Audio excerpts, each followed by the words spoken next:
short, today is all about China, China, China.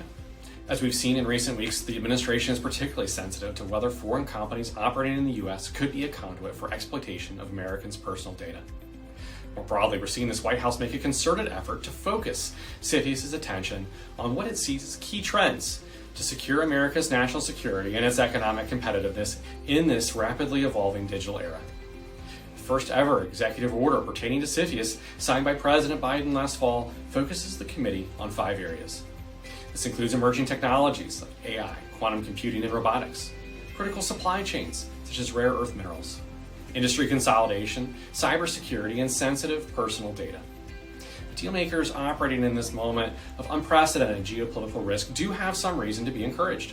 Just a few weeks ago, CFIUS signed off on a transaction with Invox, Pharmaceuticals International Arm, and F-Star Therapeutics, a UK-based immuno-oncological company.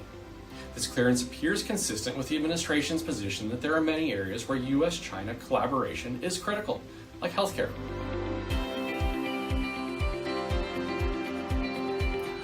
I think it's fair to say that Europe has become a bit more wary of foreign direct investment than in the past. I think it's still very much welcomed, but you can see that there's more scrutiny of foreign direct investments, and one very clear example of that is a foreign direct investment regulation that has been adopted in Europe, so that governments and also the EU at the EU level really scrutinize foreign direct investment and see what type of impact that could have in their market.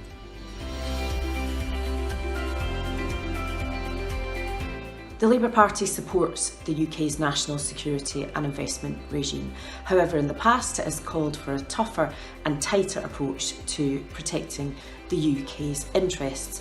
This has included calling for the legal definition of the scenarios in which the government would intervene, instead of leaving it up to the Secretary of State of the day to decide. Labour have said this would give investors greater clarity and confidence. We don't expect a wholesale change of approach from an incoming Labour government. However, we may see a tougher application of the existing law, particularly in heavily trade unionised industries, given the closeness of some Labour MPs to trade unions.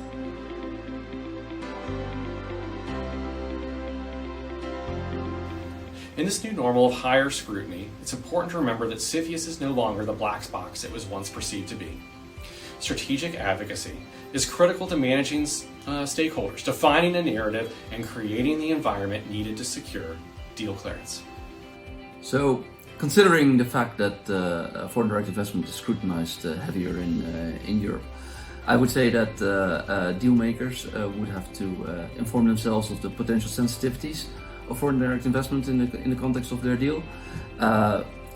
Figure out what the politics are like in the country involved and at the EU level, and do some research on how it's politically perceived.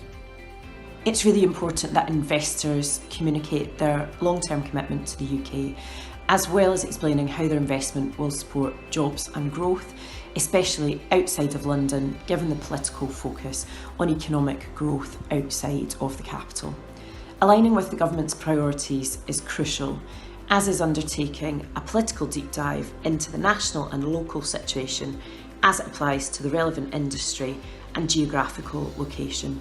This is absolutely vital to inform an effective public affairs strategy and to navigate any challenges or difficulties along the way.